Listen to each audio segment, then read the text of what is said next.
우리가 이 성경을 읽고 이제 성경이 특별 계시라고 말했지 않습니까? 네. 특별 계시라는 것은 특별히 하나님이 당신을 나타내셨다 이 말입니다.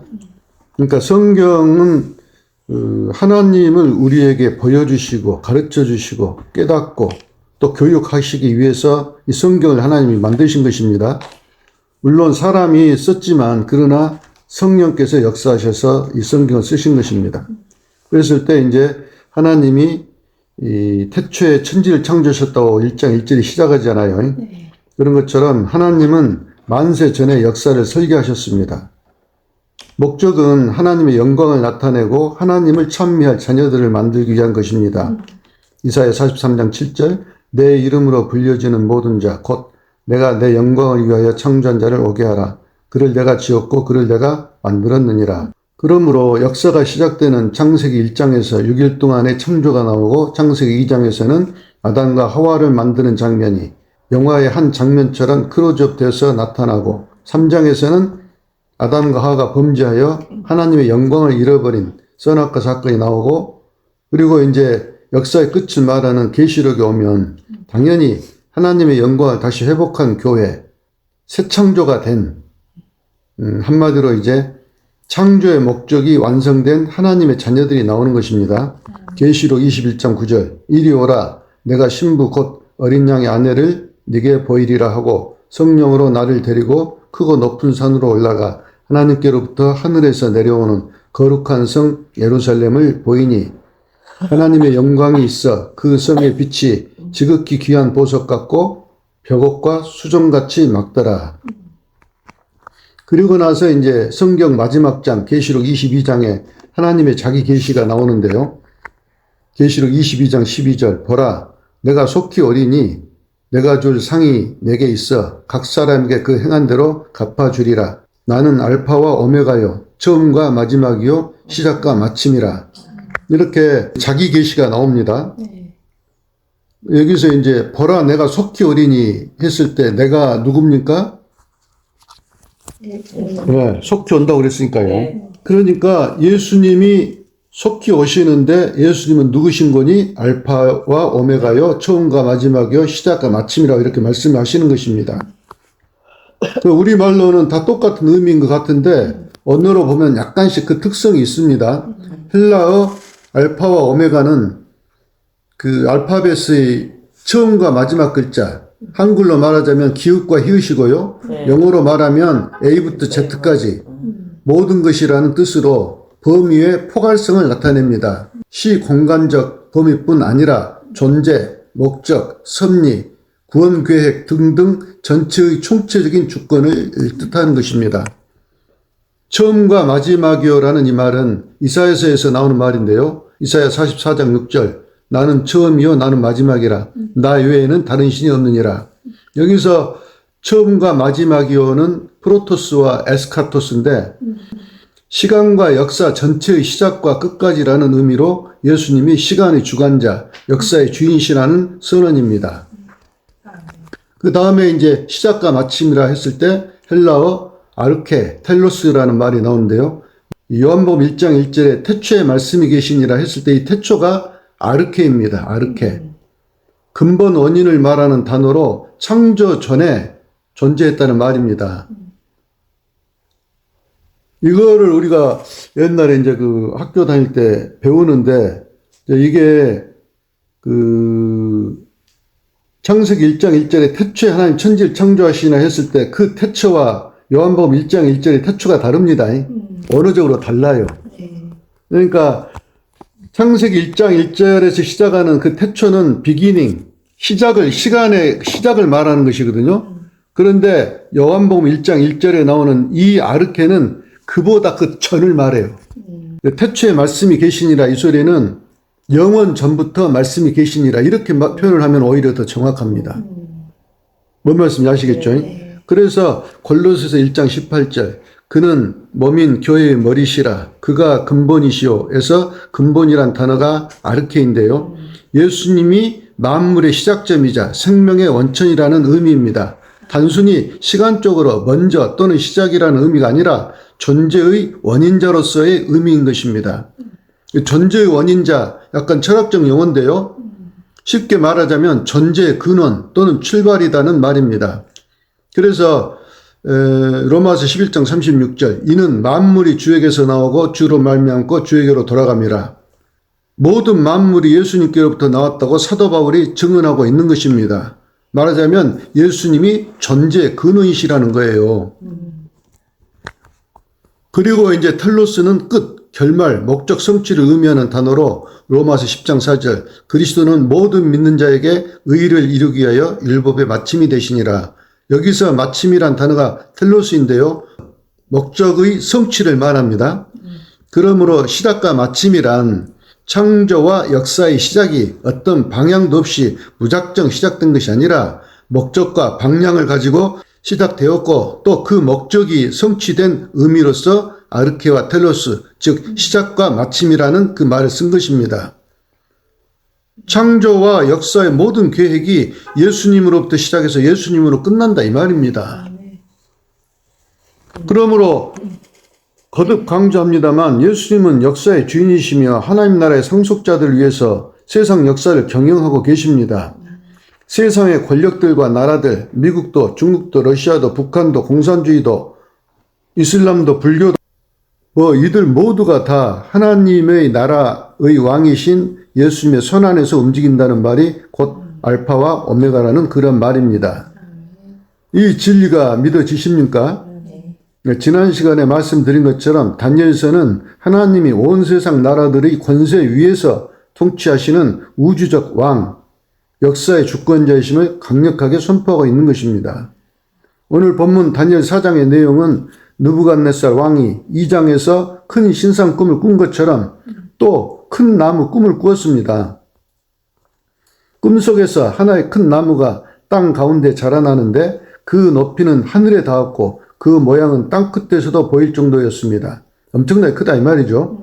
그 나무에는 아름다운 잎과 풍성한 열매가 가득하여 모든 사람이 먹을 수 있었고 짐승들은 그 아래에서 쉬며 공중의 새들도 그 가지에 깃들였습니다. 그런데 하늘에서 한 거룩한 순찰자가 내려와 큰 소리로 외칩니다. 그 나무를 베어버리고 가지를 자르고 잎사귀를 떨구고 열매를 흩어라. 짐승들과 새들을 그 아래에서 쫓아내라. 그러나 뿌리의 그루터기는 땅에 남겨두되 쇠와 놋줄로 동이고 들풀 가운데 두어라. 그것이 하늘 이슬에 젖고 들짐승과 함께하며 사람의 마음을 잃고 짐승의 마음을 받아 7대를 지나리라. 그리고 나서 그 꿈이 실제로 느부갓네살 왕에게 일어났다는 그 내용입니다. 그러면 우리 한번 생각해 보십시다. 이런 일이 일어나게 된 원인이 무엇이겠습니까? 2장에서 금은 동철로 만든 신상의 꿈을 통해 하나님께서 세상 역사의 주인이시며 모든 세상 나라들의 흥망성쇠를 쥐고 계시는 하늘의 통치자라는 사실을 분명히 말해 주었습니다. 다니엘서 2장 20절 다니엘이 말하여 이르되 영원부터 영원까지 하나님의 이름을 찬송할 것은 지혜와 능력이 그에게 있음이로다. 그는 때와 계절을 바꾸시며 왕들을 폐하시고 왕들을 세우시며 지혜자에게 지혜를 주시고 총명한 자에게 지식을 주시는도다. 그랬을 때 느부갓네살이 입술로는 하나님을 찬양했지만 실제로는 믿지 않았습니다. 실제 이제 우리 그 세상 역사가들이 평가하는 느부갓네살 왕은 고대 근동 역사상 가장 위대한 군주 중 하나로 평가받습니다. 그는 아버지 나보폴라살의 뒤를 이어 바벨론 제국을 절정기로 이끌었으며 군사적으로는 갈그미스 전투에서 이집트를 격파하고 유다를 포함한 팔레스타인 전역을 장악했습니다. 그리고 그는 정치적, 경제적 안정을 이루는 한편 수도 바벨론을 세계 최고의 도시로 건설하였고 고대 세계 7대 불가사의 중 하나인 공중정원과 이시타르 문 등 찬란한 문명의 꽃을 피웠습니다. 말하자면 느부갓네살 왕은 단순히 전쟁만 잘하는 무식한 독재자가 아니라 당대 최고의 전략가, 건축가, 정치가, 행정가, 종교적 통치자로서 총명하고 능력이 뛰어난 사람이었다는 것입니다. 무슨 말을 하려고 그런 거니? 보십시오. 그렇게 대단한 느부갓네살 왕이 하나님을 인정하겠습니까? 안 하겠습니까? 세상을 제패하고 부와 권세를 누리며 수많은 백성들 위해 왕으로 군림하는 그런 대단한 사람이 하나님을 주인으로 섬기는 종이 되고자 하겠느냐 이 말입니다. 시편 10편에 나온 것처럼 세상에서 지혜롭고 똑똑하고 능력 있는 사람은 절대 하나님을 인정하지 않습니다. 노력하고 열심히 하면 이루지 못할 것이 없다고 생각합니다. 그들은요, 자기 힘과 권세와 업적이 세상에서 영원히 지속될 것처럼 생각하고 하나님도 환난도 심판도 전혀 두려워하지 않습니다. 왜냐하면 자기 인생의 주인이 자기 자신이며 자기 지혜로 자기 힘으로 그 모든 것을 이뤘다고 믿기 때문입니다. 느부갓네살 왕이 그러고 있다 이 말입니다. 그래서 느부갓네살이 2장에서 다니엘이 한 말을 전면 부정하고 3장에서 전체가 금으로 된 신상을 세운 것입니다. 신상 전체를 금으로 만들어 내 왕국은 무너지지 않아 영원할 거야 라고 선언한 것입니다. 다니엘이 전한 하나님의 말씀에 정면으로 반박을 한 것입니다. 하나님은 네가 금머리야. 그 다음에 은, 놋, 철과 같은 다른 나라들이 세워질 것이야 라고 하나님이 말씀하셨지만 느부갓네살은 아니야. 내 나라는 영원할 거야 라고 주장하며 금으로 된 신상을 세우라고 이야기한 것입니다. 신상의 머리만 금이 아니라 가슴도 허리도 다리도 발도 전부 금으로 만들라고 명령한 것입니다. 그래서 하나님은 지난번에 말씀드린 것처럼 사드락과 메삭과 아벳느고를 통해 하나님은 쇠를 녹이는 풀무불 속에 들어가서도 머리카락 하늘도 타지 않고 엇자락도 걸리지 않는 그 기적을 행하심으로 하나님이 역사의 주인이시며 모든 세상을 다스리시는 최고 통치자이심을 증명한 것입니다. 지난 시간에 그 다 했습니다. 2장에서도 3장에서도 느부갓네살은 기적을 일으키시는 하나님을 찬양합니다. 너희 하나님은 참으로 모든 신들의 신이시요 모든 왕의 주제시로다 라고 하나님을 찬양했지만 2장에서 하나님이 신상 꿈을 통해 보이신 미래에 이어지는 세상 나라들의 등장과 그 나라들의 정해진 기한과 경계와 종말에 대한 예언을 느부갓네살 왕은 절대 믿고 싶은 생각이 없습니다. 그는 때와 계절을 바꾸시며 왕들을 폐하시고 왕들을 세우시며 지혜자에게 지혜를 주시고 청명한 자에게 지식을 주시는도다. 그는 때와 계절을 바꾸시며 이 말은 이 때가 헬라적 개념으로 카이로스를 의미합니다. 이는 막연한 그 1시, 2시 하는 그런 시간이 아니라 하나님의 목적이 개입된 그러한 때를 말하는 것입니다. 그러므로 때와 계절을 바꾼다는 말은 단순히 자연의 순환을 말하는 것이 아니라 역사적 계절, 즉 시대의 흐름, 세대 간의 전환 등등 하나님의 섭리 속에서 정치, 역사, 문화, 자연, 과학, 기술 등등 모든 인류 역사의 시공간을 하나님께서 주관하고 계신다는 의미인 것입니다. 어떻게요?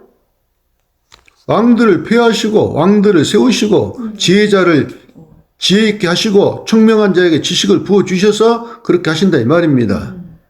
즉 하나님은 하늘에서 가만히 사람들을 관찰만 하고 계신 것이 아니라 직접 인물들을 들어서 사용하시고 권세의 중심을 바꾸시며 그 시대에 필요한 지혜를 정한 사람들에게 부어주심으로써 세상 나라들을 하나님의 백성들을 위한 큰 그림 속에서 섭리하고 이끌어 가신다는 그런 말입니다.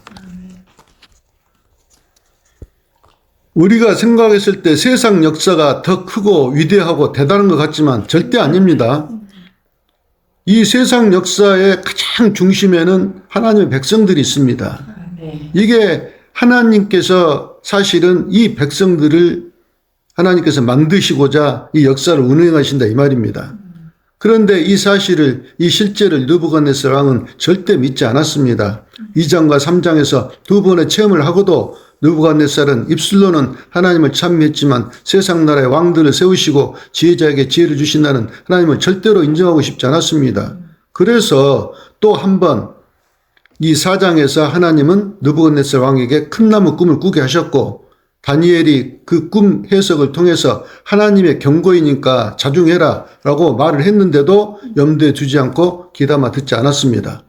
꿈을 꾼 지 1년이 지난 어느 시점에서 느부갓네살 왕이 왕궁 지붕에서 그 자기가 만든 그 바벨론 성 도시를 내려다보며 독백을 합니다. 다니엘서 4장 29절 12달이 지난 후에 내가 바벨론 왕궁 지붕에 거닐세 나 왕이 말하여 이르되 이 큰 바벨론은 내가 능력과 권세로 건설하여 나의 도성으로 삼고 이것으로 내 이음의 영광을 나타낸 것이 아니냐 하였더니, 쉽게 말하면 와, 이 바벨론 성을 좀 봐라. 전부 내 능력과 권세로 내가 세운 이 도성, 이것을 보면 다들 내가 얼마나 대단한지, 내 영광과 내 이음이 얼마나 큰지를 다들 알 수 있겠지라고 가슴 푸듯하게 독백을 한 것입니다. 성에 올라서서.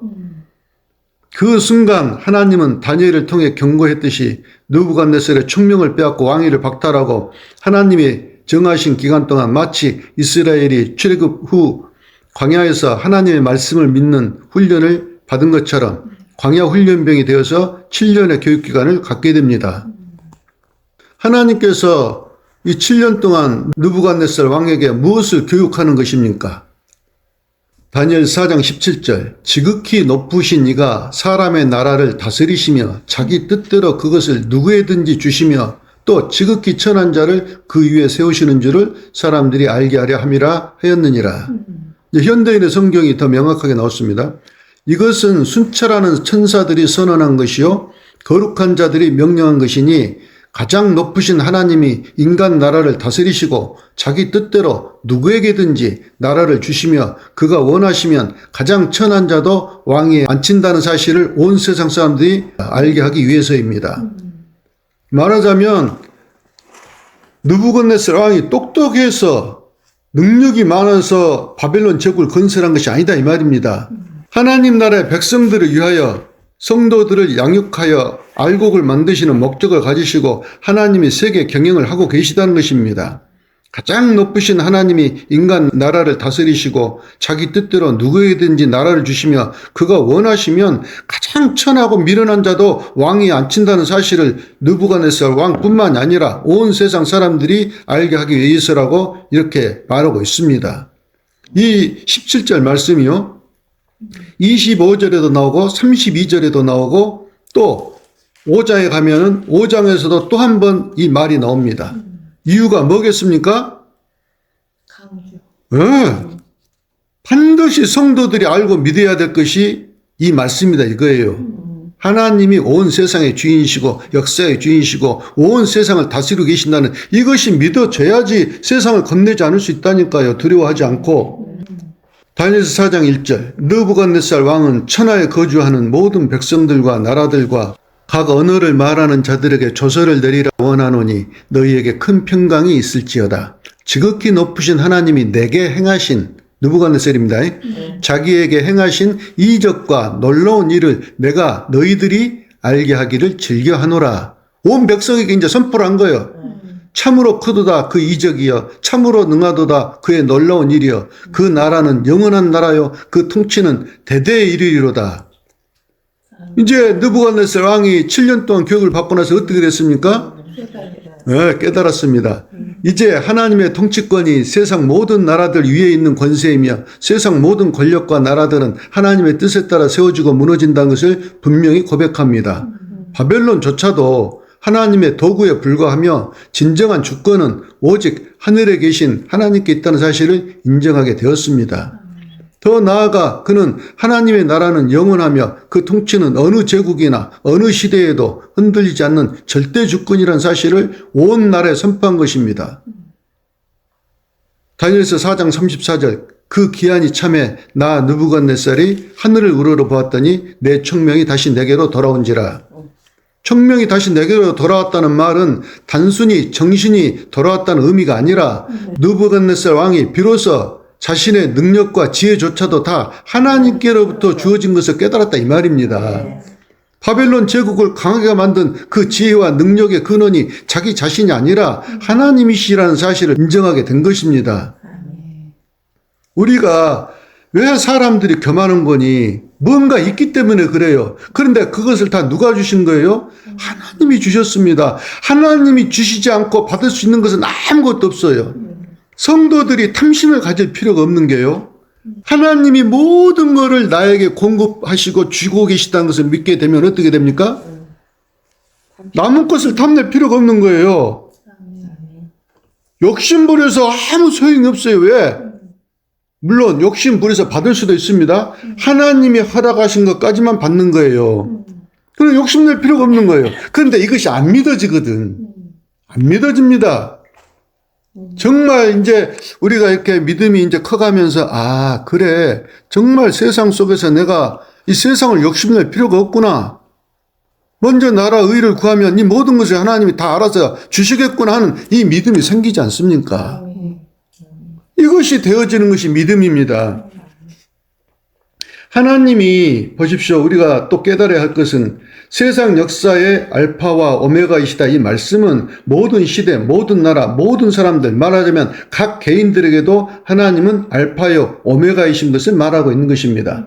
하나님의 능력이요 정말 대단해요. 예수님 속에서 모든 게 나왔다니까요.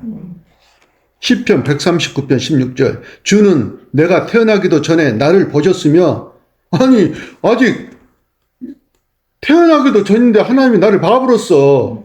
우리 부모님이 아직 나를 만들기도 전인데 나를 봐버렸다니까요.